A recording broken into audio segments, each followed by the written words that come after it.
नमस्कार। आज है 25 दिसंबर और दिन है सोमवार। क्रिसमस की तमाम दर्शकों को ढेरों शुभकामनाएं। शुरू करते हैं प्राइम टाइम शो इंडिया 360। शुरुआत हेडलाइंस के साथ। भारतीय यात्रियों के साथ फ्रांस में फंसा विमान आज पहुंचेगा मुंबई। मानव तस्करी का था आरोप। यूएई में शुक्रवार से फंसे थे 300 से ज्यादा भारतीय। भारत आ रहे एमवी केम प्लूटो जहाज पर ईरान की ओर से हुआ था ड्रोन हमला। किसी के हताहत होने की खबर नहीं। विक्रम की पहरेदारी में मुंबई पहुंचेगा जहाज।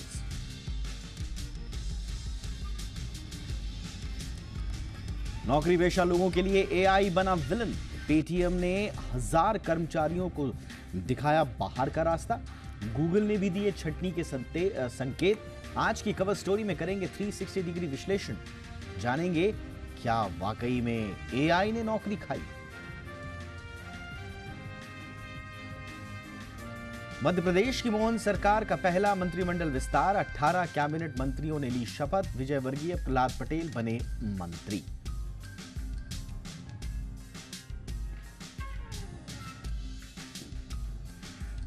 राजौरी में छिपे आतंकियों के सर्च ऑपरेशन का छठा दिन। जंगल में हेलीकॉप्टर्स, ड्रोन से भी तलाशी जारी।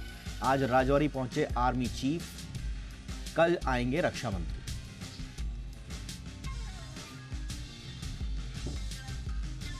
कुश्ती संघ के निलंबन पर बोले बृजभूषण, मेरे लिए खत्म हो चुका है कुश्ती का चैप्टर। अगर अमित शाह बुलाएंगे तो जाऊंगा, लेकिन कुश्ती पर नहीं होगी बात।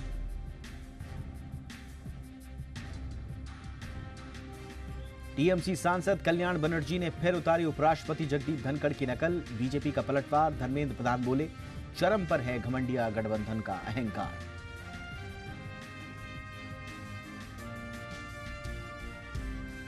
निन्यानबेवीं जयंती पर पूर्व पीएम अटल बिहारी वाजपेयी को देश कर रहा है याद। सदैव अटल पर राष्ट्रपति, प्रधानमंत्री नरेंद्र मोदी, उपराष्ट्रपति समेत तमाम लोगों ने दी पुष्पांजलि।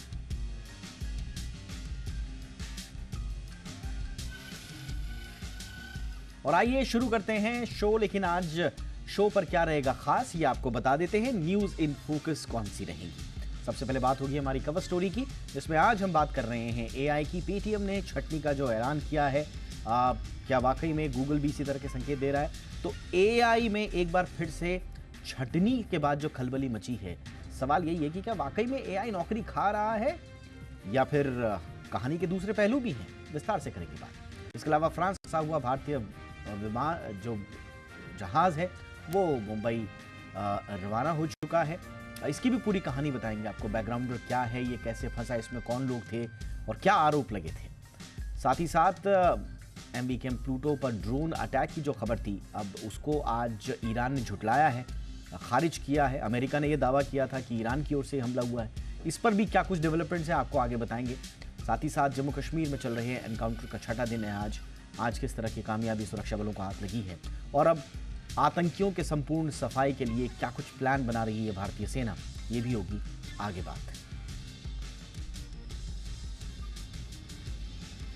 और आज का हमारा पोल था जो हम सबसे पहले आपको दिखा दें। आज हमने कवर स्टोरी में, क्योंकि एआई और नौकरियों पर चर्चा करने का मन बनाया था, इसलिए हमारा पोल सीधा सपाट है। क्या आपको भी लगता है कि एआई नौकरियों के लिए खतरा है, हाँ या ना में आपको जवाब देना था। और इसके जवाब सोशल मीडिया पर आ भी रहे हैं, अभी भी आने शुरू हैं। आप भी जाइए सोशल मीडिया हैंडल्स पर, देखिए वहां पर किस तरह की प्रतिक्रियाएं आ रही हैं। हाँ या ना में भी जवाब दीजिए और अपना कमेंट भी करिए। अगर आपका कमेंट हुआ अच्छा, बढ़िया, शानदार, बेस्ट, तो उसे शो में शामिल करेंगे। बने रहिएगा, कहीं मत जाइएगा। ये विशेष चर्चा जो है आगे भी हम जारी रखेंगे। और अब फटाफट अंदाज में देख लेते हैं टॉप न्यूज में वो तमाम खबरें जो सुबह से लेकर शाम तक रही सुर्खियों में। इनकम टैक्स विभाग ने असेसमेंट ईयर 2024-25 के लिए अभी से आईटीआर 1 और आईटीआर 4 यानी कि सुगम और सहज फॉर्म को जारी कर दिया है। इसे इनकम टैक्स विभाग ने बड़े बदलाव किए हैं। अब से टैक्स पेयर्स को अपने सभी बैंक खाते की जानकारी और साल भर में नकद के लेन देन की जानकारी भी देनी होगी। और आईटीआर 1 फॉर्म ऐसे लोगों के लिए होता है जिनकी आय 50 लाख रुपए तक की है। साथ ही जो अन्य स्रोत है, गृह संपत्ति से आय, वेतन, कृषि से 5,000 रुपए तक आय अर्जित कर सकते हैं। ऐसे सभी टैक्स पेयर्स को अपने आईटीआर में सभी बैंक खाते की डिटेल्स भी देनी होगी।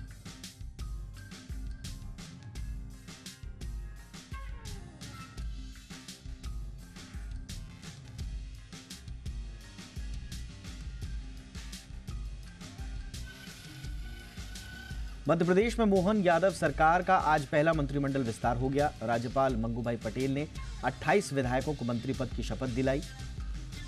इसमें 18 कैबिनेट, 6 राज्य मंत्री स्वतंत्र प्रभार और 4 राज्य मंत्री बने हैं। इन मंत्रियों में कैलाश विजयवर्गीय हैं, प्रहलाद पटेल हैं, कैलाश सारंग हैं, तुलसी सिलावट समेत कई बड़े नाम भी शामिल हैं। 28 मंत्रियों में 7 सामान्य वर्ग से, 11 ओबीसी वर्ग से, 6 एससी वर्ग से और 4 एसटी वर्ग से हैं। मध्य प्रदेश में मोहन यादव के नेतृत्व में नई बीजेपी सरकार बनने के 12 दिन बाद आज मंत्रिमंडल का विस्तार हुआ। राजस्थान के मुख्यमंत्री भजनलाल शर्मा ने कहा है कि बीजेपी सरकार के राज में जनता से जुड़ी हुई कोई भी योजनाएं बंद नहीं की जाएंगी। उन्होंने कहा कि सरकार 100 दिन की कार्य योजना पर काम कर रही है। भजनलाल ने कहा कि सरकार बीजेपी के संकल्प पत्र में शामिल सभी वादों को पूरा करेगी। आपको बताएं कि इससे पहले राज्य के पूर्व सीएम अशोक गहलोत ने ट्वीट करके कहा था कि वर्तमान सरकार को हमारी सरकार की योजनाओं को लेकर भी स्थिति स्पष्ट करनी चाहिए, जिससे जनता को परेशानी ना हो। न्यूज पोर्टल न्यूज क्लिक के एचआर विभाग के हेड अमित चक्रवर्ती ने सरकारी गवाह बनने के लिए दिल्ली की एक अदालत में रुख किया है। आरोप है कि न्यूज क्लिक पोर्टल को चीन से फंडिंग हो रही थी। चक्रवर्ती ने पिछले सप्ताह कोर्ट में आवेदन कर मामले में माफी की मांग की है और दावा किया है कि उनके पास महत्वपूर्ण जानकारी भी है।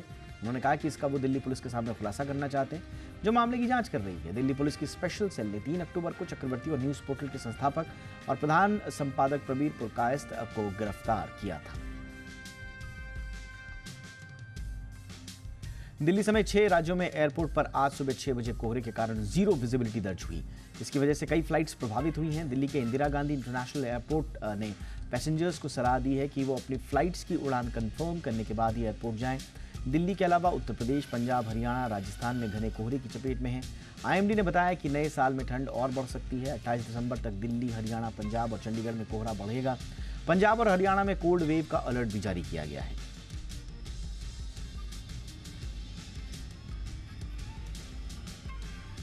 मौसम विभाग के मुताबिक साल के आखिरी दिन यानी कि 31 दिसंबर से एक नया वेस्टर्न डिस्टर्बेंस एक्टिव होगा। इससे राजस्थान, मध्य प्रदेश, उत्तर प्रदेश, पंजाब, हरियाणा, तमिलनाडु में बादल छाए रहने और कहीं कहीं पर बारिश होने की उम्मीद है। इस सिस्टम का असर 1 जनवरी को भी रहेगा और इसलिए ऐसी संभावना है कि इस बार नए साल की शुरुआत में बारिश हो जाए। आईएमडी के मुताबिक 30 और 31 दिसंबर को पहाड़ों पर बर्फबारी हो सकती है।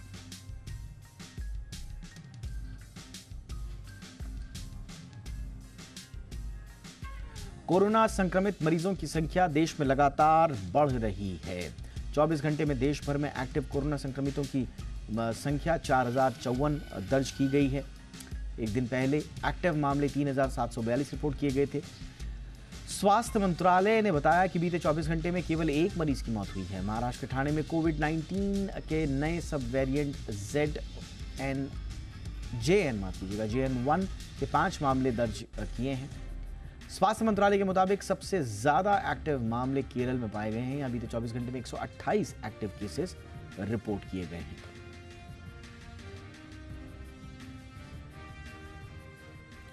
और आइए अब बात करते हैं हमारी कवर स्टोरीज की।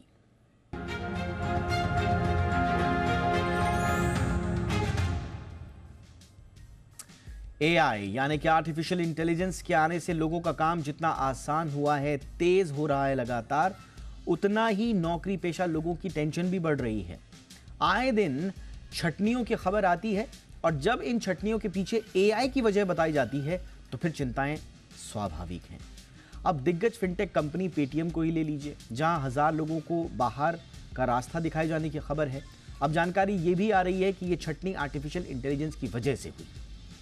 यही नहीं, खबर यह भी है कि दिग्गज कंपनी गूगल ने भी अपने 30,000 कर्मचारियों को निकालने की तैयारी की है। वो भी ये एआई वाला जो एडजस्टमेंट किया जा रहा है उसके मुताबिक। ये रिपोर्ट्स हैं, मीडिया में इस तरह की रिपोर्ट्स आई हैं, इसीलिए आज हम थोड़ा सा ठहर कर एक्सपर्ट से चर्चा कर रहे हैं, इंडस्ट्री के एक्सपर्ट से, कि क्या वाकई में एआई ने नौकरी खाई है, या ये जो कहा जा रहा था कि ये नौकरियां कम खाएगा और बाद में जितनी इससे जॉब जनरेट होंगी उतना ही ये कवर अप भी कर लेगा और साथ ही साथ में उल्टा फायदेमंद भी साबित होगा जॉब इंडस्ट्री के लिए। तो बहुत सारे इसके पहलू हैं। आज हम इसी पर चर्चा पर बातचीत करने के लिए दो खास मेहमानों का रुख करेंगे, लेकिन पहले ये रिपोर्ट देख लीजिए, मामला समझ लीजिए। दो खास मेहमानों के साथ लौट रहे हैं।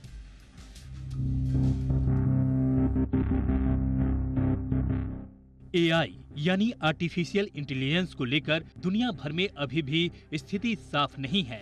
लंबे समय से कहा जा रहा है कि एआई दुनिया की तस्वीर बदल देगा और वर्कफोर्स की जरूरत को आधा कर देगा। अब यही बातें हकीकत बनती जा रही हैं। भारत में एआई के आने से लोगों की नौकरियां जाने लगी हैं।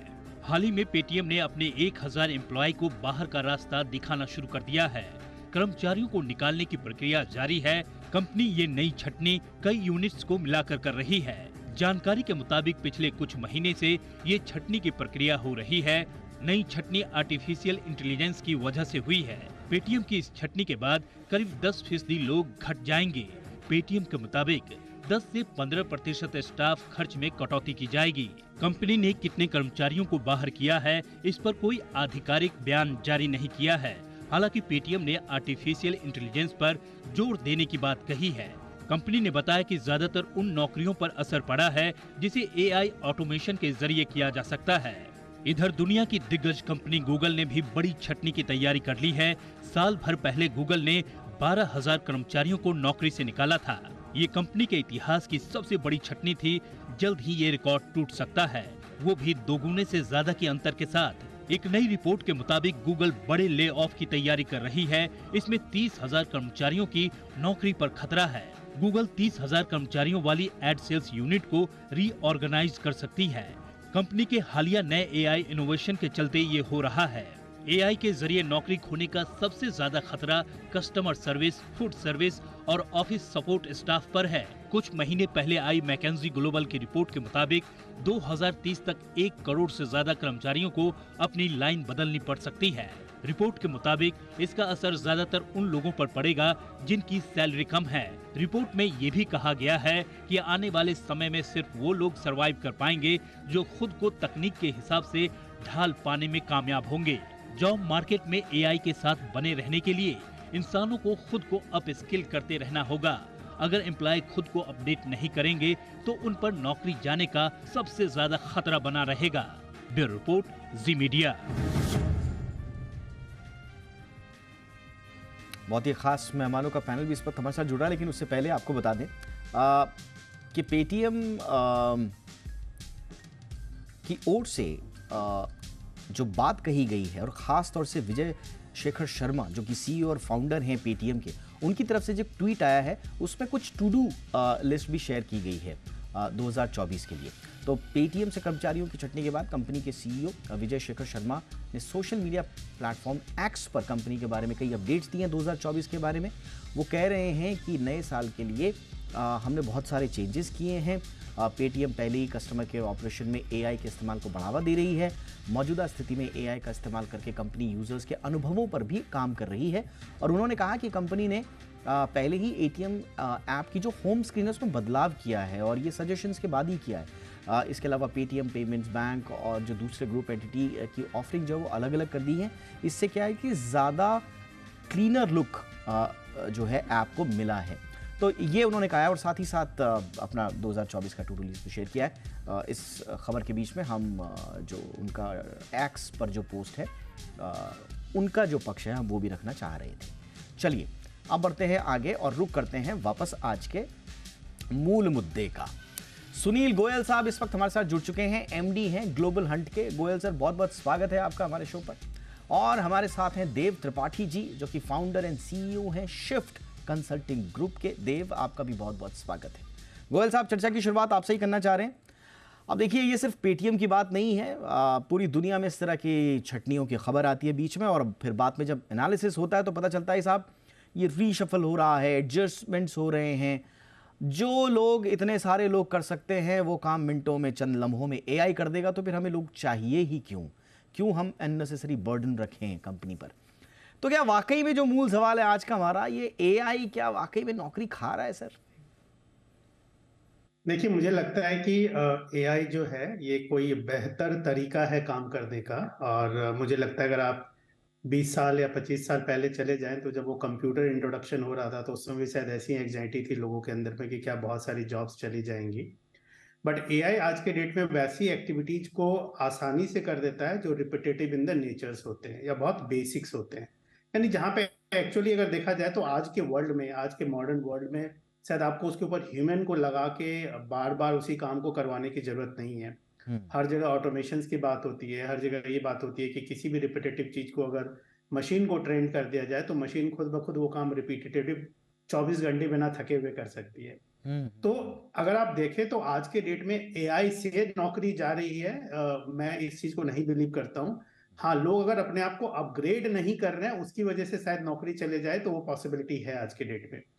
अल्टीमेटली आप देखें तो एआई क्या करता है, जो आपका बिजनेस प्रोसेस होता है किसी भी ऑर्गेनाइजेशन में और उसमें कुछ बेसिक्स वर्क्स होते हैं। आज के डेट में देखिए, अगर हम लोग बैंक ट्रांजेक्शन्स करते हैं तो पहले बैंक में जाके मैनुअल तरीके से होता था, फिर एटीएम आया, फिर आज के डेट में यूपीआई है, मोबाइल फोन हमारा बैंक बन गया आज के डेट में।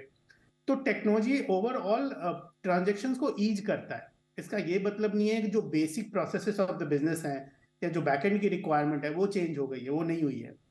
पहले बहुत सारे लोग होते थे कि हमारे बट कहीं ना डिपार्टमेंट कहीं होता था पर तो कंपनीज गाज में गिर रही है ना जो कि गोयल जनरेट साहब। करता था। अब गोयल साहब कहीं ना कहीं पर तो गाज गिर रही है। अब पेटीएम के मामले में उनके स्पोक्स पर्सन का जो जो स्टेटमेंट आया है, एएनआई ने जो कोट किया है, वो कह रहे हैं कि साहब हमने जो आप रिपीटेटिव टास्क बोल रहे हो, रूल्स बोल रहे हैं, वो एफिशिएंसी बढ़ाने की बात कर रहे हैं, लेकिन 10 से 15% की एम्प्लॉय कॉस्ट उनकी एआई ने बचा दी। अब ये जो अभी तक ये रिपीटेटिव टास्क कर रहे थे, जो इन रोल्स में थे, उनकी तो नौकरी चलेगी ना साहब। अब वो जाएंगे कब, वो अपग्रेड होंगे भी कि नहीं होंगे, वो उनके डोमेन में है वो एक्सपर्टाइज या नहीं है, ऐसा तो नहीं है वो जॉब मार्केट के साथ साथ वो कहीं डोमेन से बाहर तो नहीं हो गए। देखिए, ये आप सही, आपका ये इनपुट जो है उसमें अगर जमाने के साथ ना चलें, अगर हम वक्त के साथ ना चलें, अगर चीजें लोग अपने आप को अपग्रेड ना करें, कोई कंपनी किसी को बिठा के अपग्रेड नहीं करेगी कभी भी। अगर आप अपने आप को रियल टाइम पे अपग्रेड ना करें तो डेफिनेटली आपकी जॉब इंपैक्ट होगी। और जो आप बता रहे हैं रिपोर्ट के हिसाब से कुछ लोगों की होगी, एंड स्पेसिफिकली जो customer service, basic services, transaction में है, जो जो रिपीटेटिव टास्क वाले लोग हैं, वहां पे इम्पैक्ट होगा। बट मुझे ये लगता है कि उसके साथ साथ एक अपॉर्चुनिटी भी है। अपॉर्चुनिटी ये है, जब एआई की बात होती है तो लोग उसको ये लगता है कि एआई का मतलब हर चीज बहुत ही हाईली टेक्निकल होता है। टेक्निकल एक पोर्शन है, वो पूरे टेक्नोलॉजी का प्लेटफॉर्म का 30-25-30-40% है। 50 से 60% उसका पर्पस होता है, पोर्शन होता है, जिसको उसको ऑपरेट करना आना, उसको कॉन्फ़िगर करना आना, उसको एप्लीकेशंस पे डालना, उसके उसके साथ साथ उसके एआई के बीच बीच में जो मैनुअल इंटरवेंशंस होते हैं वहां पे अपने आप को डेवलप करना। एआई कोई end to end A to Z अपने आप नहीं कर देगा, वहां पे भी ह्यूमन इंटरवेंशंस की जरूरत होती है। तो मुझे ये लगता है कि जॉब सीकर के पर्सपेक्टिव से, मैं कंपनी के पर्सपेक्टिव से नहीं बता रहा हूँ, जॉब सीकर के पर्सपेक्टिव से अगर हम देखें तो हर जॉब सीकर को शायद नए जमाने के साथ, न्यू एज के साथ चलने की जरूरत है। और बहुत ही छोटे छोटे टूल्स हैं जो कि अगर आप ऑनलाइन ट्रेनिंग करें, ऑनलाइन सर्टिफिकेशन करें तो ट्रेन हो जाएंगे। तो आज के डेट में अगर किसी की जॉब पेटीएम या Google as per your report अगर चली भी जाती है तो डजेंट मैटर, ज्यादा कोई मैटर नहीं करता, क्योंकि हर जगह एक तो एआई इंप्लीमेंटेड नहीं है, नंबर वन चीज।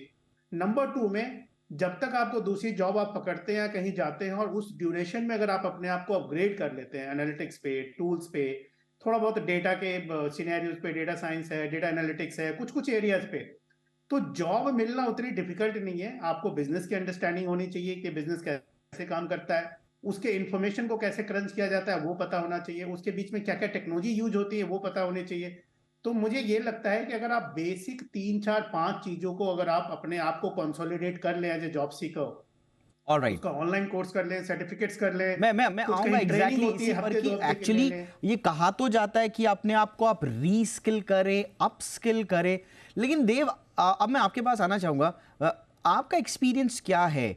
क्या हम ये जिन लोगों की नौकरियां प्रभावित हो रही हैं एआई की वजह से, क्या हम उनको उतना समय दे पा रहे हैं कि आप रीस्किल कीजिए, अपस्किल कीजिए, एक ब्रेक लीजिए, ब्रेक में हम आपकी हेल्प करते हैं, कोई बात नहीं, आप ये रिपीटेटिव टास्क कर रहे हैं, हमने यहाँ पे एआई बैठा दिया, आपको हम दे रहे हैं कुछ समय, आप रीस्किल होइए, अपस्किल होइए, वापस आइए। क्या हम इतनी छूट दे रहे हैं? या ऐसा तो नहीं कि जैसे दूध में से मक्खी निकाल के फेंक देते हैं, एआई आया, आपने अपना एम्प्लॉय हटा दिया, ऐसा तो नहीं है। दीपक जी देखिए, मेरा जितना समझ है इस मुद्दे पर, यहाँ पे दो अलग अलग टॉपिक्स हैं। एक टॉपिक है एआई से जॉब्स पे क्या इफेक्ट हो रही है, और दूसरा टॉपिक है कि पेटीएम ने जो ये 1,000 लोगों का ले ऑफ किया है, इसका किस लेवल तक एआई के साथ संबंध है, इस मुद्दे को किस तरह से देखना चाहिए। ओके। जितना मैं समझता हूं कि जो पेटीएम के ले ऑफ्स हैं वो उनके बिजनेस मॉडल से प्रभावित हैं। उनके कुछ बिजनेसेस उन्होंने बंद किए हैं, और उस बिजनेसेस में एक्सेस लोग हैं जिनको वो चाह रहे हैं कि उन एज ए कंपनी आज उनकी यूटिलाइजेशन नहीं है, तो देयरफॉर वहां पे वो ले ऑफ की तरफ देख रहे हैं। एआई का जो ओवरऑल मुद्दा है, उसमें मेरा ये समझना है कि ग्लोबली एआई जैसे एक नए टेक्नोलॉजी, जो कि बिजनेस में मैं समझता हूं कि हर एक दशक 2 दशक में एक ट्रांसफॉर्मेटिव टेक्नोलॉजी आता है, right, to disrupt the entire working of a business and take it to the next level बोलते हैं, राइट। वो एआई वो टेक्नोलॉजी जरूर है, लेकिन उस टेक्नोलॉजी का फ्यूचर क्या है, ये समझने के लिए हमें ये समझना पड़ेगा कि कैसे कंपनीज इसको एप्लीकेशन या अप्लाइंग मोड में डाल रही हैं। जहां तक गूगल जैसी कंपनी का सवाल है, वो B2C मॉडल में है, इतना बड़ा उनका टेक्नोलॉजी बैकग्राउंड है कि वो लोग एआई में लास्ट कुछ दशकों से काम कर रहे हैं। पहले बार्ड था, अब जेमिनी है, और उस लेवल का वो इन्फ्लुएंस कर रहे हैं जहां की वो base at the root level, internet का जो इंफॉर्मेशन सिस्टम है, उस रूट लेवल को यूटिलाइज करके अपने प्रोडक्ट में यूज कर सकते हैं। रही बात पेटीएम जैसी कंपनी जो अपने यूजर डेटा को ज्यादा यूज करती है, उस लेवल पे एआई को यूज करना, उसका प्रूफ ऑफ कॉन्सेप्ट लाना, उसमें सक्सेस होना, और फिर उसको इंटरनली यूटिलाइज करके आपके मैन पावर प्लान के साथ इंटीग्रेट करना एक थोड़ी सी लंबी जर्नी है। Alright. ये मेरा समझ है। ये मुझे लगता है आपने बहुत अच्छे से ब्रेक डाउन किया देव, मेरे को भी कुछ समझ में आई चीजें कि एग्जैक्टली हो क्या रहा है। बट देखिए, ये प्रोसेस ऐसी ही होगी। आज स्वाभाविक रूप से जो मैं समझ पाया हूं, कुछ नौकरियां इनिशियली जाएंगी, इसमें कोई दो राय नहीं है। कुछ रोल्स जो हैं उनके कार्य क्षमता में, उनके कार्यक्षेत्र में इम्प्रोवाइजेशन किया जाएगा, लेकिन जैसी ही चीजें पटरी पे बैठेंगी, हो सकता है यही एआई, इसी एआई के इकोसिस्टम के लिए हमें पहले से ज्यादा मैन पावर की जरूरत पड़े। तो एक नया अपॉर्चुनिटी भी खुलेगा, नया विंडो भी खुलेगा। लेकिन हाँ, बार बार हम यही सवाल पूछ रहे हैं गोयल साहब, जो इस वक्त, क्योंकि अभी आज से 10 साल बाद तो हम समझेंगे कि कंफर्टेबल पोजीशन में है, जो लोग समझ रहे हैं कि भाई मार्केट की डिमांड क्या है, हमको कैसे रहना है, क्या रहना है। ये जो है ना 2020 से और ये 3-4 साल इतना तेजी से रैपिडली ट्रांसफॉर्मेशन हो रहा है एआई में कि पुराने लोगों को समझ में नहीं आ रहा है कि हम ये ट्रेन पकड़े तो पकड़े कैसे। अब खतरा ये है कि ये कहीं बाहर ना हो जाए इकोसिस्टम से, या इररिलेवेंट ना हो जाए। तो क्या करना होगा इनको, या इमीडिएटली जो नए जॉब मार्केट में जुड़ने वाले लोग हैं उनको क्या करना होगा? देखिए, इसमें दो चीजों को हम सारे शायद युवा वर्ग है, और जो जॉब सीकर है, या जो काम कर रहे हैं, जो मार्केट में ढूंढ रहे हैं, और जो mid age and senior experience पे लोग हैं, एक चीज तो ये मान के चलिए कि आज के डेट में इंडिया स्पेशली आइसोलेटेड कंट्री नहीं है। तो हम ग्लोबल प्लेटफॉर्म्स हैं, हम ग्लोबल इकोनॉमी है, और हम ग्लोबल ऑर्गेनाइजेशन के साथ काम करते हैं। फॉर्चून की जितनी कंपनीज है, 500 में से लगभग मुझे लगता है 80 to 90% कंपनीज इंडिया में ऑपरेट करती हैं, और सबके बड़े बड़े सेंटर है, शायद उनके हेडक्वार्टर के बाद सबसे बड़ा सेंटर इंडिया में है। तो India slowly gradually resource and job के पर्सपेक्टिव से पावर सेंटर बनता जा रहा है। तो कोई भी चेंज अगर वर्ल्ड में होगा तो इंडिया में शायद सबसे पहले होगा, ठीक है, और उसके बाद रेस्ट ऑफ द वर्ल्ड में जाएगा। तो हमें एक तो सबसे पहले ग्लोबल होके सोचना पड़ेगा, हमें कंजर्वेटिव जॉब प्रोफेशनल की तरह नहीं सोच के modern hyped new trended workforce की तरह सोचना होगा। नंबर 2, अगर आप देखें इसके अंदर में, तो टेक्नोलॉजी बहुत रैपिड चेंज हो रही है, और टेक्नोलॉजी को रैपिड चेंज कराने में शायद अमेरिका और इंडिया का सबसे बड़ा हाथ है। सबसे बड़ा हाथ है अगर आज के डेट में हम देखें तो। वहां शायद कुछ चीजें वहां इनोवेट होती है, कुछ चीजें हमारे यहाँ इनोवेट होती है, फिर कोलैबोरेशन होता है, रिसोर्स हम प्रोवाइड करते हैं, और चीजें इनोवेट होती है। तो एआई आना आज की डेट में बहुत अच्छी बात है, अगर आप इकोनॉमी के पर्सपेक्टिव से देखें, बिजनेस के पर्सपेक्टिव से देखें, और एफिशिएंसी के पर्सपेक्टिव से देखें। अब हम उसको जॉब के पर्सपेक्टिव से देखते हैं। जब आप जॉब के पर्सपेक्टिव से देखते हैं तो रैपिड चेंज होता है। फॉर एन एग्जाम्पल, पहले लोग पूरा घर बना के रहते थे, फिर वो मल्टी स्टोरी में रहने लग गए, फिर लोग शेयर्ड एनवायरनमेंट में रहने लग गए, शेयर्ड अपार्टमेंट। तो आपको जमाने के साथ चेंज होना पड़ेगा। जब आप जमाने के साथ चेंज होते हैं तो आपको ज्यादा अपॉर्चुनिटी मिलती है।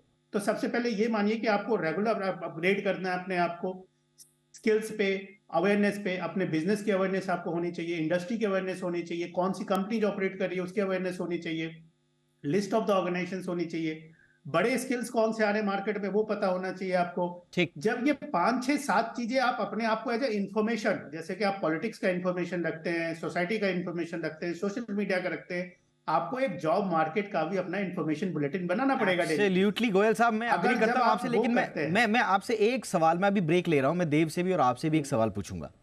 देखिए, आपने बहुत अच्छी बात बोली और इनफैक्ट सबको अप टू डेटेड रहना चाहिए कि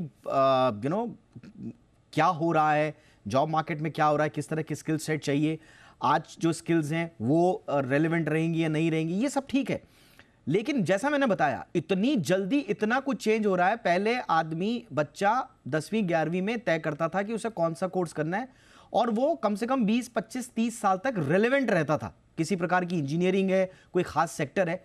आज की डेट में अगर मैं एआई में ही ऑप्ट करूं तो पता चला कि एआई में ही इतना ब्रेकडाउन होकर डायनामिक्स ने कर दिया कि अब मैं भीड़ का हिस्सा हो गया हूं। अब मेरे को स्पेसिफिकेशंस चाहिए एआई में। ये सबसे बड़ी प्रॉब्लम है। जिन जिन लोगों से मैंने बात करी तो वो कह रहे हैं कि हम पूरा अपडेट लेते रहेंगे, लेकिन प्रॉब्लम ये है कि आज की स्किल 6 महीने में, साल भर में अगर इररिलेवेंट हो गई तो क्या करें। देव, अब मेरा सवाल यही, आप सीनियर लेवल पे भी रिक्रूटमेंट्स देखते हैं, आप जो बड़ी कंपनीज हैं उनके इंटेलिजेंस, उनकी जो एग्जैक्ट उनकी एक्सपेक्टेशंस क्या हैं अपनी वर्कफोर्स से वो भी समझते हैं, उनके मैंडेट्स क्या हैं वो भी आप समझ रहे हैं। इन सब में क्या आपको लगता है, आपका एक्सपीरियंस है कि कहीं एआई या एआई से रिलेटेड, अब इसको मैं अगर AIES बोलूं, आईटी आने के बाद ITES आ गया, तो AI इनेबल्ड सर्विसेज, क्या आप देख रहे हैं इसमें कि ये इंपैक्ट कर रहा है, और कर रहा है तो किस लेवल तक कर रहा है? दीपक जी, हमारी लगातार काफी सीईओ से ऑन ए रेगुलर बेसिस बात होती है। और एक टॉपिक है एआई से बिजनेस का क्या इम्पैक्ट होगा, इस पर काफी चर्चा होती है। इन चर्चाओं में जो चीज हम मोस्ट सीईओस को बोलते हुए सुन रहे हैं वो ये बात है कि आप एआई से लड़िए मत। अगर आप एक युवा वर्कफोर्स के पार्ट हैं तो एआई का जो रेवोल्यूशन आ रहा है, आप इसके अगेंस्ट नहीं खड़े हुए, आप इसके साथ चलिए। और बोल रहे हैं कि सबसे बड़ा जो पॉइंट ऑफ व्यू दे रहे हैं सीईओ, वो ये बोल रहे हैं कि आप प्लीज अडॉप्ट करिए इस टेक्नोलॉजी को और धीरे धीरे इसके साथ जुड़ना शुरू करिए, क्योंकि ये इतना वास्ट इकोसिस्टम बनेगा। जब एआई का पूरा फुल यूटिलाइजेशन होगा तो इतना वास्ट इकोसिस्टम बनेगा कि हर तरह की नौकरियां, हर सेक्टर में, हर फंक्शन में AI for development, AI for R&D, AI in marketing, customer intelligence, her area, her function में इस पावरफुल टेक्नोलॉजी का योगदान होगा और ये उसके साथ मिलके चलेगा। तो अगर आप युवा वर्कफोर्स हैं तो मैं आपको बोलना चाहता हूं कि मेरी सीईओ के साथ जो इंटरेक्शन हो रही है उसमें एक मॉडल आ रहा है, 3 A's का मॉडल आ रहा है। A है एडॉप्ट, सेकेंड है अलर्ट, थर्ड इज एडवांस। आप अडॉप्ट करिए इस टेक्नोलॉजी को, इसमें क्योंकि ये इमर्जिंग टेक्नोलॉजी है, आप अलर्ट रहिए कि इसमें क्या क्या नई चीजें आ रही हैं और अपने आप को पूरी तरह से अवगत कराइए ट्रेंड्स के साथ, टेक्नोलॉजी डेवलपमेंट्स के साथ। और तीसरा है कि इसको अडॉप्ट और अलर्ट रहने के साथ साथ आप इसमें धीरे धीरे एडवांस करते चलिए और एआई के अगेंस्ट नहीं, एआई के संग जुड़िए। इस टेक्नोलॉजी में जो जो नई नई चीजें हो रही हैं उसको जानिए, इसके बारे में जितना आप सीख सकते हैं उतना सीखिए। अपनी कंपनी में इनमें जो प्रोजेक्ट्स चल रहे हैं उसमें एक अर्ली अडॉप्टर बनिए और इस तरह से आप इस टेक्नोलॉजी के साथ जुड़ेंगे तो फ्यूचर में आपके करियर के लिए बेहतर होगा। एंड ऑल सीईओज, मैं जिनसे भी बात कर रहा हूँ वो एक ही चीज बोल रहे हैं कि इस टेक्नोलॉजी को हमें अडॉप्ट करना है और यूटिलाइज करना है। देखिए, बिल्कुल आपने सही बोला कि देखिए आपको अलर्ट, जो आपने 3A की बात करी है बहुत इंपॉर्टेंट है, उसमें अलर्ट बहुत इंपॉर्टेंट है। कि आपको अलर्ट मोड पे रहना है कि क्या एग्जैक्टली चल रहा है। और आजकल तो देखिए इतने सारे स्किलिंग कोर्सेज आ गए हैं जो आप अपनी जॉब के बीच में कर सकते हैं, ब्रिज कोर्सेज आ गए हैं, आप उनको बीच बीच में करते रहिए और अपने आप को इक्विप्ड रखिए। ये भी कहा जाता है कि अगर ये बहुत सारी जॉब्स को रिप्लेस कर देगा तो बहुत सारी जॉब्स को जनरेट भी करेगा। और देखिए अगर आप किसी ऐसे जॉब में हैं जो कि बहुत इजी टू ऑटोमेट है तो आप अलर्ट मोड पे रहिए, या हाई जनरेटिव एआई इन्फ्लुएंस वाला अगर आपका कोई जॉब है तो आप अलर्ट मोड पे रहिए, वहां पर आपको अलर्ट मोड पे रहना है। वहां तुरंत अपस्किल करिए अपने आप को या शिफ्ट करिए अपने गियर बॉक्स को and then proceed with the time. अब बारी है हमारे आज के पोल की, जो हमने आज के दर्शकों से पूछा था। बहुत सिंपल सा सवाल था हमारा आज का कि भाई क्या एआई आपको लगता है कि नौकरी खाएगा, ये नौकरी के लिए खतरा है। बड़ा पुराना ये सवाल है लेकिन हमने कहा कि जरा फ्रेश पर्सपेक्टिव भी ले लें अपने दर्शकों का। तो देखिए हाँ बोलने वाले लोग हैं 61% और ना बोलने वाले हैं 38.9 यानी कि 39%। मुझसे अगर आप पूछें आज से 1 साल पहले की स्थिति ये थी कि हाँ कहने वाले बहुत ज्यादा होते थे। हाँ कहने वाले मुझे लगता है, जो मेरे को जहां तक याद है, वो 80 से 85% होते थे। वो कहते थे हाँ खा लेगा, खा जाएगा साहब, बिल्कुल खा जाएगा। और ना कहने वाले सिर्फ इक्का दुक्का ही होते थे, 10 से 15% होते थे। लेकिन आज ये तस्वीर बदल रही है। देखिए 61% लोग हाँ कह रहे हैं, अभी भी लगभग 40% लोग, यानी कि वो ना कहने वालों की जो तादाद है ना वो लगातार बढ़ रही है। ये मेरा अपना अनुमान है। एनीवेज, अब साथ ही साथ में हमने कमेंट लेने के लिए भी वादा किया था कि जिन लोगों ने बेहतर कमेंट दिए हैं उन लोगों के क्या क्या कमेंट्स हैं जरा फटाफट वो भी देख लेते हैं। तो पहला जो कमेंट आया है हमारे पास, प्रसाद LBV, ये इनका हैंडल है और ये कह रहे हैं कि बिल्कुल बिल्कुल सॉफ्टवेयर वालों की नौकरी खा लेगा। ये पहला है, तो इनको लगता है कि जो सॉफ्टवेयर वाले लोग हैं उनकी नौकरी खा लेगा। चलिए इस पर भी हम अपने राय लेंगे। इसके अलावा दूसरा भी हमारे पास है, यूजर आशु करके हैं, भाई नौकरी है ही नहीं तो खतरा कहां से बनेगा। Oh my God. अच्छा ये अगेन एक इंटरेस्टिंग है, ये हमने इसलिए लिया देखिए इसमें पर्सपेक्टिव है। पर्सपेक्टिव ये है कि लोगों को चिंता है अभी नौकरियों की। अब नौकरियों की चिंता जिनके पास है तो उनके लिए तो ये सवाल नहीं बनता, लेकिन एक पर्सपेक्टिव हमने ऐड किया। इसके अलावा अरविंद 1 इंडियन करके हैं, एआई इनोवेशन में बहुत ह्यूमन पावर लगती है। देखिए ये बहुत इंपॉर्टेंट बात इन्होंने बोल दी। और ये एक्चुअली में जो हम बात कर रहे हैं कि एआई इनोवेशन नौकरी खा जाएगा, ऐसा नहीं है। एआई इनोवेशन में भी तो ह्यूमन पावर लगेगी, तो उसको करने वाले लोग कहां से आएंगे। यही है आज की सार चर्चा का, जो कि हमारे दर्शकों की ओर से आए हैं। और ट्रेडिशनल इवन, ये एक और हैंडल है जो कह रहे हैं कि कोई खतरा नहीं है, एनुअल पैकेज बढ़ाएगा लोगों का। तो ये भी एक पर्सपेक्टिव है। तो इस तरह से हमारे पास ये अलग अलग लोग हैं जिन्होंने अपनी राय भेजी है। और साथ ही साथ में डीजे के शिंदे, एआई ईमानदारी से काम करेगा। अच्छा, उनको लगता है कि बाकी लोग ईमानदारी से काम नहीं करते हैं। नहीं ऐसा नहीं है, पर ज़्यादा ईमानदारी, ज़्यादा जो उसको सेट ऑफ इंस्ट्रक्शन दिए गए हैं वो उन्हीं इंस्ट्रक्शन के इर्द गिर्द अपना काम करेगा, अपना रोल निभाएगा, ये है। तो ये तमाम वो रिएक्शंस हैं, बहुत सारे रिएक्शंस हैं, सारे तो हम ले नहीं पाए, लेकिन कुछ रिएक्शंस हमने लिए अपने दर्शकों के, ताकि एक पर्सपेक्टिव शो में ला सकें। गोयल साहब, अब जरा फटाफट से जो लोग चिंतित हैं उनकी चिंता का निवारण करें सर।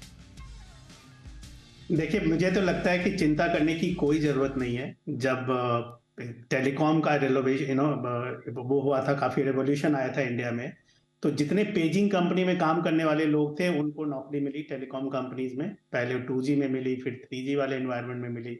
अब वही लोग आज के डेट में 5G पे काम कर रहे हैं और वही 6G पे भी काम करेंगे। उसी तरह से अगर आप HCL का पुराना नाम मैं कंफर्म नहीं हूँ, बट शायद वो हिंदुस्तान कैलकुलेटर लिमिटेड था, तो कैलकुलेटर से वो कंपनी सॉफ्टवेयर में आ गई और फिर वो दुनिया की बहुत बड़ी सर्विसेज कंपनी बन गई। तो ऐसे बहुत सारे उदाहरण हैं। तो मुझे लगता है कि आप सिर्फ एआई के बारे में अगर आप पढ़ना भी शुरू कर दें कि एआई करता क्या है, तो आपको लगेगा कि प्राइवेट आसान सी चीज है, ये तो बहुत ही आसान सी चीज है। और मुझे लगता है कि आज के डेट में नॉलेज से बड़ी कोई चीज नहीं है। और एक चीज हमेशा याद रखिए, ह्यूमन को कोई भी टेक्नोलॉजी रिप्लेस नहीं कर सकती।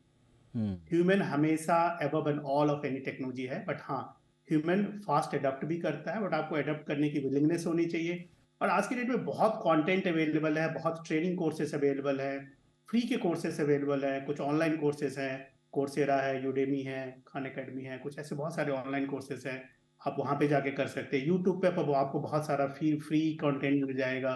ऐसे जब प्रोग्राम्स आप देखते हैं, अलग अलग जो पैनलिस्ट होते हैं वो अपने इनपुट्स देते हैं। मुझे लगता है अगर आप थोड़ा एक्टिव एंड अवेयर रहेंगे तो जॉब को कोई खतरा नहीं है, क्योंकि आज के डेट में अगर किसी कंपनी को इम्प्लीमेंट करना भी होगा एआई, तो सबसे पहले उन लोगों को ढूंढेगी जिनको एआई के बारे में कुछ ए और आई कुछ पता है, उन्हीं को ढूंढेगी और उन्हीं को बोलेगी आप ही इंटरफेस बन जाओ टेक्नोलॉजी कंपनी के साथ में और आप ही ये काम करवा। ये आपने अच्छा बोला, जिनको ए और आई पता है एआई का वही आगे जाएंगे, और जिनको ना ए पता है ना आई पता है एआई का, उनके लिए थोड़ा सा खतरा है। अच्छा, एक और हमारे दर्शक थे, उन्होंने कहा कि ये न्यूज़ भी वही एआई पढ़ेगा। अब आपको बता दें, न्यूज़ पढ़ना शुरू कर चुके हैं एआई वाले, आप देख रहे होंगे। और जी बिजनेस ने तो 3 साल पहले एक रोबोट इंट्रोड्यूस किया था अपने यहाँ, मैत्री नाम था, और ये हम टेक्नोलॉजी इंट्रोड्यूस करने वाले पहले चैनल थे। तो हमने ये करके दिखा दिया था कि कैसे रोबोट भी एक न्यूज़ पढ़ सकता है। बट अच्छी बात देखिए, इस पे एक पॉजिटिव क्या है, देखिए एआई आप कितना भी कर दें वो इमोशनल अटैचमेंट नहीं पैदा कर पाएगा, राइट। वो कॉम्प्लेक्सिटी ऑफ जो रिलेशनशिप है वो पैदा नहीं कर पाएगा, वो स्पेशल फीलिंग नहीं दे पाएगा, वो फ्री फ्लो ऑफ इमेजिनेशन नहीं दे पाएगा। तो ये सब चीज़ें नहीं होंगी, वो सारी मैकेनिकल रोबोटिक चीज़ें होंगी। तो हमेशा ह्यूमन इंटरवेंशन का स्कोप रहेगा, इसलिए मायूस मत होइए। हमारे दोनों मेहमानों ने बहुत अच्छे से बताया कि आपको एग्जैक्टली करना क्या है, कैसे करना है। आई एम श्योर आज का शो आपके लिए फ़ायदेमंद रहा होगा। एआई और नौकरी का ये जो ताना बाना है ये थोड़ा समझ में आया होगा और आगे की राह भी मिली होगी। Thank you so much Sunil Goyal साहब, वक्त निकाला आपने, और हमारे साथ श्रीलंका से जुड़े हुए थे, हमारे लिए समय निकाला देव जी ने, उनका भी बहुत बहुत शुक्रिया। थैंक यू सो मच देव आपका। तो ये थी आज की हमारी कवर स्टोरी।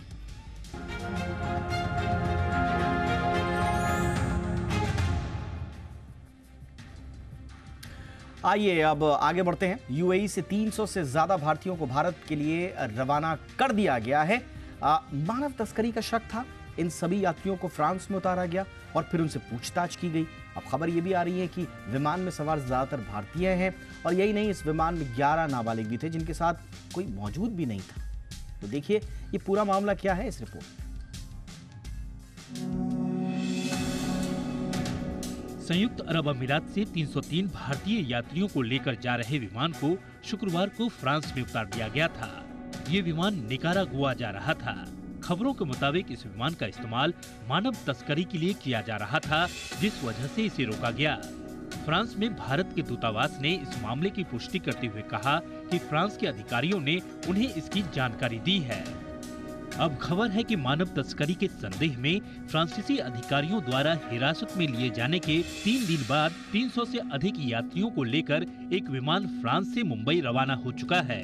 इन यात्रियों में अधिकतर भारतीय हैं। बता दें कि रविवार को फ्रांस के 4 न्यायाधीशों ने हिरासत में लिए गए यात्रियों से पूछताछ की थी। ये सुनवाई मानव तस्करी के संदेह पर पेरिस प्रोसिक्यूटर के कार्यालय में की गई थी। फ्रांसीसी मीडिया के मुताबिक कुछ यात्री हिंदी और कुछ तमिल भाषी थे। विमान में 11 नाबालिग भी हैं जिनके साथ कोई नहीं है। विमान का स्वामित्व रोमानियाई चार्टर्ड कंपनी लीजेंड एयरलाइंस के पास है। कंपनी की अधिवक्ता लिलियाना बाकायोको ने मानव तस्करी में किसी भी तरह की संलिप्तता से इनकार किया है। बता दें कि फ्रांस में मानव तस्करी के लिए 20 साल तक की सजा का प्रावधान है। ऐसे में शक के आधार पर सभी यात्रियों से पूछताछ की गई। ब्यूरो रिपोर्ट, जी मीडिया। सऊदी अरब से भारत आ रहे ऑयल वेसल MV केम प्लूटो पर शुक्रवार को ड्रोन हमला हुआ था, जिसे लेकर अमेरिका ने दावा किया था कि यह हमला ईरान की तरफ से किया गया है। लेकिन अब ईरान ने अपनी तरफ से सफाई देते हुए कहा है कि उसने ये हमला नहीं किया। फिलहाल इस जहाज को विक्रम की पहरेदारी में मुंबई लाया जा रहा है। पूरा मामला क्या है, आखिर क्यों अहम है ऑयल वेसल MV केम प्लूटो शिप, और क्या है इसके पीछे की कहानी, देखिए इस रिपोर्ट में।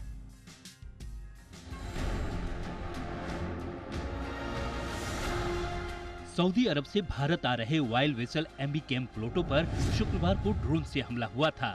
हमले के बाद से ही भारतीय नौसेना सतर्क हो गई है। अमेरिका ने इस हमले का आरोप ईरान पर लगाया था, जिसके बाद ईरान ने सफाई देते हुए सभी आरोपों को खारिज कर दिया। ईरान सरकार के मुताबिक अमेरिका के लगाए गए सभी आरोप बेबुनियाद हैं। बता दें कि ये पूरी घटना शनिवार सुबह करीब 10 बजे की है, जब ये जहाज वेरावल से लगभग 200 समुद्री मील दक्षिण पश्चिम में था। हालांकि इस हमले में किसी के हताहत होने की खबर नहीं है, लेकिन जहाज को खासा नुकसान पहुंचा है। पेंटागन के प्रवक्ता के मुताबिक जहाज पर ईरान की ओर से दागे गए एक तरफा हमले वाले ड्रोन से निशाना बनाया। Wild vessel MV Cam Pluto पर करीब 20 भारतीय भी शामिल हैं। ड्रोन हमले से टैंकर पर आग लग गई थी, लेकिन इसे बुझा दिया गया और ज्यादा नुकसान नहीं हुआ। जिस वक्त टैंकर पर हमला हुआ वो भारत की तटीय सीमा से करीब 200 नॉटिकल माइल्स की दूरी पर था। हमले की सूचना मिलते ही भारतीय नौसेना ने तुरंत प्रतिक्रिया दी और एक एयरक्राफ्ट टैंकर की सुरक्षा के लिए रवाना किया। साथ ही भारतीय तटरक्षक बलों के जहाज ICGS को भी टैंकर की सुरक्षा के लिए रवाना किया गया। इस जहाज पर केमिकल प्रोडक्ट लदा हुआ है। इस पर कच्चा तेल के लोड होने की खबर भी है, इसलिए ये कार्गो शिप और भी अहम हो जाता है। इस जहाज का असली नाम एमवी कैम प्लूटो है। ये जहाज सऊदी अरब के एक बंदरगाह से मंगलोर आ रहा था। ब्यूरो रिपोर्ट, जी मीडिया। और अब दिन भर की बिजनेस जगत से जुड़ी हुई खबरों को देख लेते हैं। टेलीकम्युनिकेशन बिल 2023 को राष्ट्रपति की मंजूरी मिल गई है। राष्ट्रपति द्रौपदी मुर्मू ने टेलीकॉम बिल 2023 पर हस्ताक्षर कर दिए हैं। राष्ट्रपति की मंजूरी के बाद अब यह कानून बन गया है। इसके साथ ही सरकार को नागरिकों और राष्ट्रीय सुरक्षा के हित में किसी भी टेलीकॉम सर्विस या नेटवर्क को टेक ओवर करने, बैन करने या फिर उन्हें निलंबित करने का अधिकार मिल गया है। ये बिल 138 साल पुराने टेलीग्राफ अधिनियम की जगह आया है। अगर कोई व्यक्ति फर्जी तरीके से सिम हासिल करता है तो उसके लिए 3 साल की सजा और 50 लाख रुपए तक के जुर्माने का भी प्रावधान है।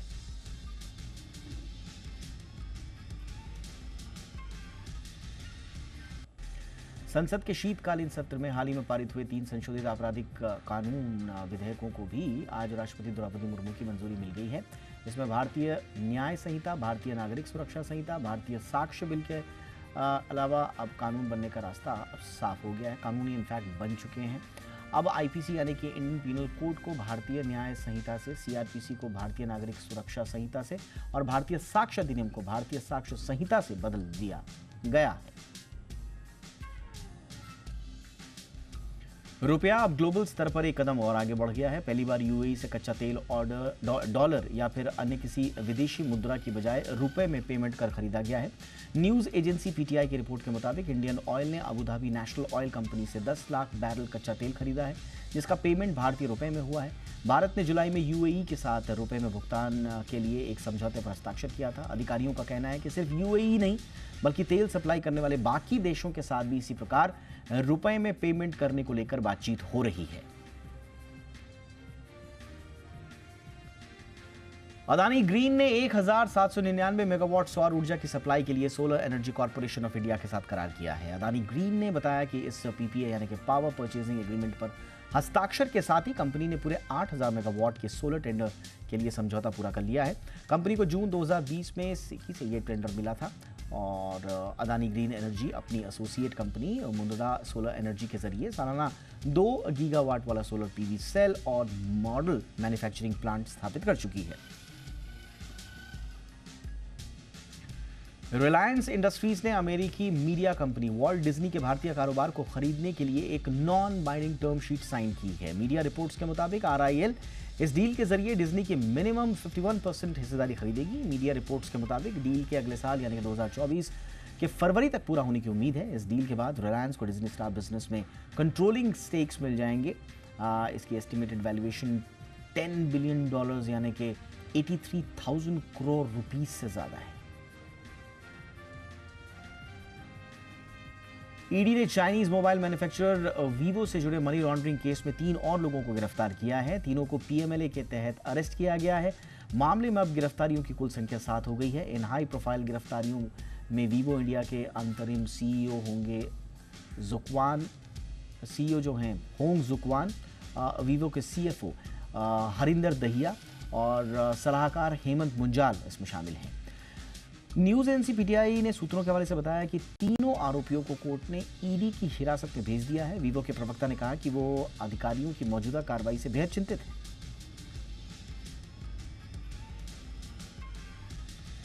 वीवो के मनी लॉन्ड्रिंग केस में फंसने के बाद अब चीन इसके बचाव में आ गया है। चीन ने कंपनी के इन कर्मचारियों को काउंसलर एक्सेस मुहैया कराने का ऐलान किया है।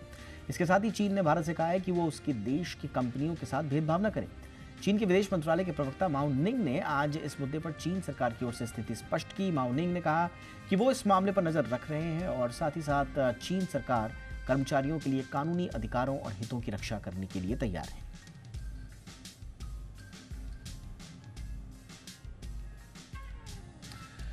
देश की कुछ और खबरों का रुख करते हैं। जम्मू कश्मीर के राजौरी में सर्च ऑपरेशन का आज छठा दिन है। सुरक्षा बलों ने आतंकियों की घेराबंदी की हुई है। हेलीकॉप्टर्स और ड्रोन के जरिए तलाशी अभियान चल रहा है और ग्राउंड लेवल पर भी पूरी मुस्तैदी से न्यूट्रलाइजेशन का जो काम है वो चल रहा है। राजौरी में जवानों के बलिदान को हिंदुस्तान न भूलेगा न भूलने देगा। जिन आतंकियों ने ये घाव दिए हैं उसका चुन चुनकर बदला लिया जाएगा। अपने जाबाजों को खोने वाली सेना अब आतंकियों के संपूर्ण अंत के बाद ही सांस लेगी। इसी मकसद से आर्मी चीफ मनोज पांडे राजौरी पहुंच गए हैं, जहां उन्होंने अधिकारियों से मुलाकात कर एंटी टेरर ऑपरेशन की समीक्षा की। राजौरी में जिस इलाके में आतंकी छिपे हुए हैं वहां कटीली झाड़ियां और बड़े बड़े पत्थरों के होने की बात कही गई है और साथ ही साथ कुछ गुफाएं भी हैं जो आतंकियों के लिए बड़ी ढाल का काम कर रही है, लेकिन इसके लिए भी स्ट्रैटेजी बना दी गई है।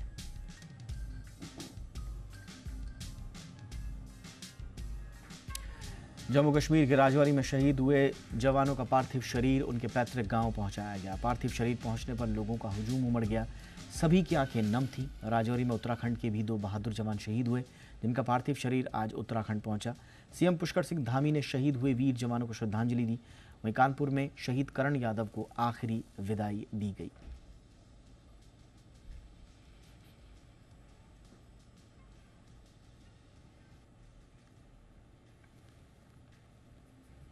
पहलवानों और कुश्ती संघ के बीच जारी विवाद के बीच सरकार ने सख्त कदम उठाया। खेल मंत्रालय ने नई कुश्ती संघ को निलंबित करने के साथ साथ उन फैसलों पर भी रोक लगा दी।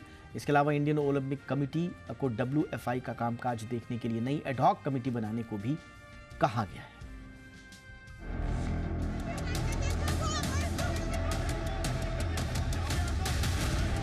आखिरकार भारतीय कुश्ती में खिलाड़ियों और फेडरेशन के बीच चला आ रहा दंगल फिलहाल चित हो गया है।